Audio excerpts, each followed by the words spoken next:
Well, we got the four-man panel again. Welcome back to the Big Blue in the Bronx YouTube channel. Hit the like button, comment, and subscribe. Turn on post notifications so you know when the live stream pops through drops. Appreciate y'all coming back. We are back here for our last piece of Senior Bowl content. Well, it's really not the last piece because we got so many interviews to release, but last piece of content on the day. Obviously, we're going to recap the good and the bad from each team in terms of the Senior Bowl game and actually what happened. You guys want to know what happened in terms of score? Well, the national team won 16-7. But with that being said, I guess I'll start with John to get it off quickly. And each of us have some good players to talk about, some players who really didn't perform well. John, I'll start with you. Well, I mean, national team, obviously they took the win, right? Defensive side of the game, but there was plenty of players that stood out in my opinion. First off, first guy, this is a positive, right? Luke McCaffrey, I thought really had a good day. Earlier, you saw, Hartman missed him kind of, but he still made a nice one-handed grab, right? You saw him even in the return game, so a very valuable weapon. Okay, I think he really did increase his draft stock up. Maybe he was like a fourth or fifth rounder. Now maybe he's pushing that third round, trying to, make that receiver class even deeper. I thought really solid day for Luke McCaffrey. I really liked him. I'll even move on to another pass catcher, although he did his job blocking, in my opinion. That was the tight end, Brevin Spanford from Minnesota. I thought he was really strong in the run game. He had some nice, solid blocks. Very good lateral movement and very good range, in my opinion. Very underrated guy, and I don't believe he had a draft projection on him when I looked it up. I could be wrong, but he might be a later round pick now. Okay. In terms, I'll stay on the offense. Some offensive linemen, right? Now, mind you, I know the defense really won today, but I feel like the offensive line dominated on both sides today. Not much pressure, so I guess it's a plus for all of them. I'll try and pick a few guys out. And some guys that were noticeable, in my opinion. Dominic Puny, right? Isaiah Adams had a really good day. Ethan Driscoll had a few pancake blocks in there. Even Tanner Borlini, another guy that I noticed. So really good job from them today that held their own. Even Kingsley Suamatea from BYU, he struggled a little here and there. You got to get a little stronger, I think, because some of those defensive linemen were pushing him back. But he did hold his own and held up quite nicely in the matchups that he faced. Now I'll move over to the defense on the national side, right? Again, not many guys getting pressure, but I give him credit because again, you hold them to 7 points to really win all around the defense. So I don't think anyone is complaining too much in that department. One guy that I really was impressed on the linebacking core, J.D. Bertrand. I thought he was all over the field, right? I think he's a very high IQ football player, and I think he's going to be a late round draft pick now. And I think he had an incredible week. I think he had a pass breakup, if I'm not mistaken, as well. I think it was in the second quarter. So really strong day for him. And the last thing I'll say, and you can maybe even say this American side, the punting today was atrocious. I mean, so many shanks and very short yardage situations because of some bad punts from Torrey Taylor today. So didn't really help his case, for anyone looking for a kicker or a punter. But I guess I'll pass it over to Luca and see his thoughts on the national side. Yeah, national side, I'll start with the quarterback. Sam Hartman was god awful. And this is somebody who watched him over at Notre Dame. Notre Dame quarterbacks normally don't go high in the drafts. Obviously, you think of DeShone Kizer, you think of Ian Book of Reese. Sam Hartman was projected to be like a fourth, fifth, sixth round pick. But Hartman didn't really raise his stock today or raise his ceiling today in terms of being an NFL player in an NFL draft. Hartman's accuracy was all over the place. He was missing receivers left and right. He had a nice throw here and there, but it's just a lot of misses, a lot of accuracy, a lot of footwork that needs to be really looked at by coaches at the next level. He's obviously going to be developmental backup. We'll see where it goes there. One player that I will point to as a positive from the national team that I've actually scouted, Evan Williams out of, I believe it was Oregon State, or actually, it was actually Oregon.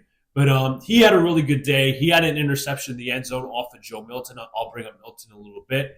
But Williams was definitely getting to the ball. He was making some tackles, made a hard hit on one of the plays. I think Michael Pratt threw a near hospital ball to one of his receivers. But Williams came in and smacked the receiver right there. He plays with an edge. He plays with a really good motor, and he has also good ball skills. That's what I really caught on to today. He can make tackles.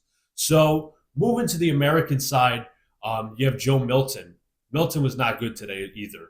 Obviously, Milton, fourth, same thing with Hartman. Fourth, fifth, sixth round, developmental quarterback, much of a spot starter throughout his college career, whether it be at Michigan or Tennessee. Took over for Hendon Hooker last year, who tore his ACL. Milton, first time full starter this year. He can run, mobile quarterback, but the accuracy is a problem. And the, reading down the field, his, perception, what he sees downfield. Because a lot of what was ran in Tennessee was a lot of short plays. The long developing plays are just not good for him. And he needs a much simpler offense to be ran for him. But if you want to go to the positive side for the American team, it's defensive lineman Jordan Jefferson out of LSU. Now, I talked about him on Thursday a little bit, and I obviously mentioned that his coach was there, Brian Kelly. But Jordan Jefferson was really getting penetration through the middle, stopping some runs, trying to get pressure on some plays. So he could be like a mid-round draft pick, but that's what I got to say, and I'll hand it over to Brian. Yeah, I mean, on the national side, there was definitely some good, some bad.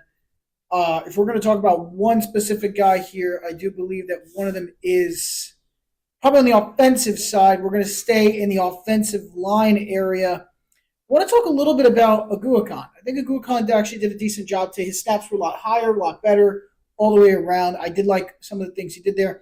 A little bit of some pass blocking issues, but he overall did a pretty good job, raised his stock a little bit. So grateful for that. And also in the run game, Kamani Vidal did a really great job as well. Got a lot of chunk yardage, chunk reps, did a really phenomenal job. They relied on him a lot. And, it doesn't help as well that the QBs were very limited today. So a lot of guys got a lot of reps. Same thing for the receiver corps. No Roman Wilson, no Cowing, no Pearsall, and no Corley. So really their receiving corps, and no Brendan Rice. I forgot about Brendan Rice too. They only had today Vontaze Walker, Luke McCaffrey, and Javon Baker. Speaking of receivers, Vontaze Walker did not have a good day. There is no other way to put it. Were there some passes that Sam Hartman would like to have back that he was trying to get to Vontaze Walker? Sure. Same goes for Bo Nix. But in the end, there were 3 instances where he had the ball in his hands and he dropped it. Could not hold on to it through the process, trying to survive the ground, which is a shame because he actually he's known for making really good athletic throws, and it just wasn't there. Now, on the defensive side, I did see some nice stuff from Adisa Isaac, which, that was pretty promising from my end. Constantly finding his way into the pocket and disrupting whatever QB play was going on. And then also, really, I think that's really it. There's really nothing else I can really say. A lot of offense was good. Some of the defense good. But overall, there were a few that were bad and stood out tonight. It was a low-scoring game. I want to talk about Amani Bailey, and he was a guy that I didn't know much about coming into this whole Senior Bowl process because he was added late in practice. It was pretty much like he was in the game, or vice versa, if you want to get technical about it. Very shifty. A lot of carries in the first part of the game, really helping that American team offense really move down the field. Another guy that I was impressed by is A.J. Barner, the tight end of Michigan. Now, his pass catching stuff, that's not really what I'm getting to. It's more about the run blocking. He showed that in day 3 of practice. He showed his abilities in the game, opening some holes for Amani Bailey. Go to the American side a little bit. Marcus Harris, he is a guy I scouted out of Auburn, and he's more of a run defender, but he kind of showed his capacity in the pass game and in the running game. He really, within the last 2 days here in Mobile, has done a very good job of that. Nathaniel Watson from the American side and J.D. Bertrand from the national side, both linebackers played really well. Jackson Sermon, I thought, played really well too. Moving to the bad, my guy is Michael Pratt. I mean, I know Brian is a big fan of him, but day 3 of practice, I thought there was a lot of errant passes, near interceptions. I think, one of them really wasn't his fault when he threw it to Marcus Rosemy-Jacksaint, but just a lot of errant throws, and that really continued in this game. I mean, again, there wasn't too much pressure, but there was pressure from somebody on the national side because he switched teams, which is the first time that's been done in the Senior Bowl. That's Braden Fisk. Day 2, day 3, and then in the game, he was a guy that showed out. So I would expect him to be rising his stock.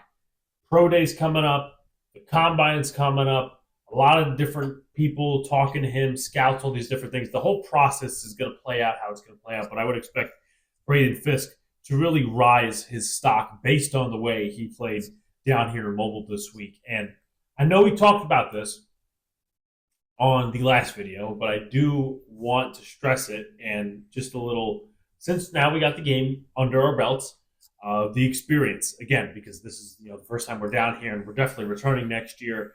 I will go Brian, John, Luca, and myself. So Brian, if you want to start first. Yeah, before I get into the experience real quick, I do want to shout also 2 more players I forgot to mention on the positive side. I got some more as well. I did forget a couple. I'm sorry.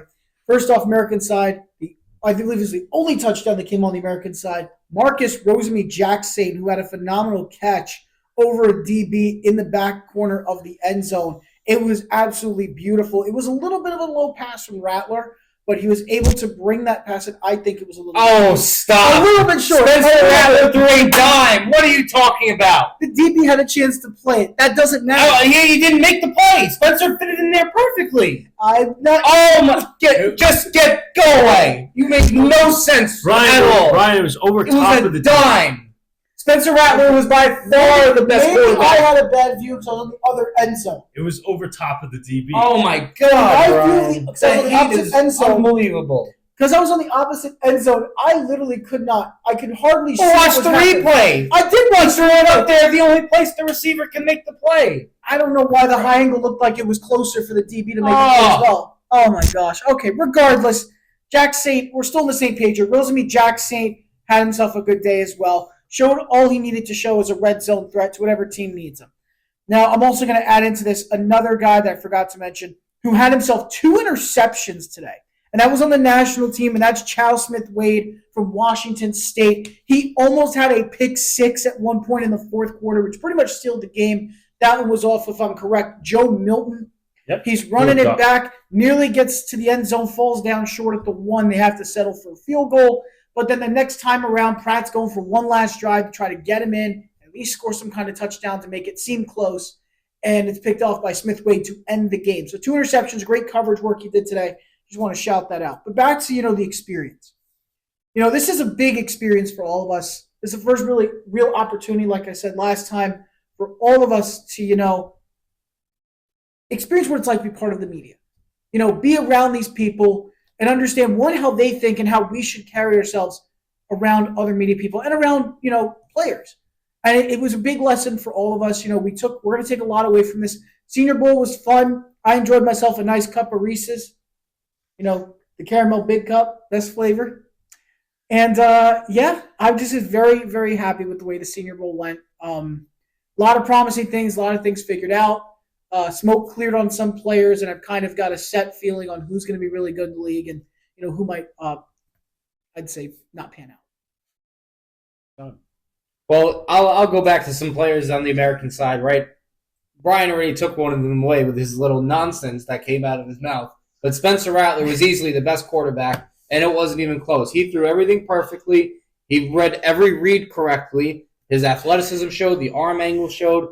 Perfect. Best quarterback of the week by far, and it's not even close, okay? Not even close with anyone else. Another guy I want to mention, Cody Schrader, I thought really had a good day out of Missouri, right?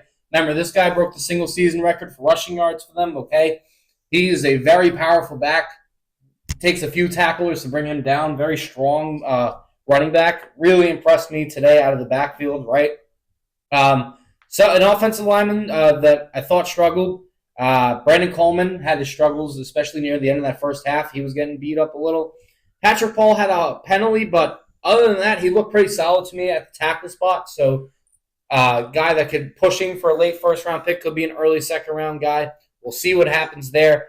Two other guys in the secondary that really impressed me. Tyke Smith, Brian knows him very well. Georgia can play nickel, can play safety. He's a very physical tackler, okay? Can make plays on the ball. Very good there. And I thought DJ James out of Auburn was really excellent. I thought he did a great job of locking up Devontae Walker throughout the game.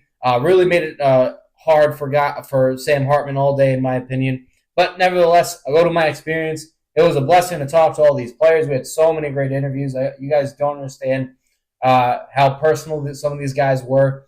The hospitality of the people from Alabama, just incredible. I guess that Southern hospitality is a real thing because, damn, it was very kind of them and very good food all around. So I can't. It's been a great experience, and I hope we're back here next year. So I hope we're back next year as well. Great experience overall. Obviously, being in the press box, watching the game from a different view. Watching with these three guys as well. I know Brian was more on the field or at least close to the field. But, just going down there every day, interviewing the players, asking their thoughts. What are your weaknesses? What are your strengths? And, if you get a really good answer, it really helps you, get confidence. And you're like, hey, I could do this, more often now.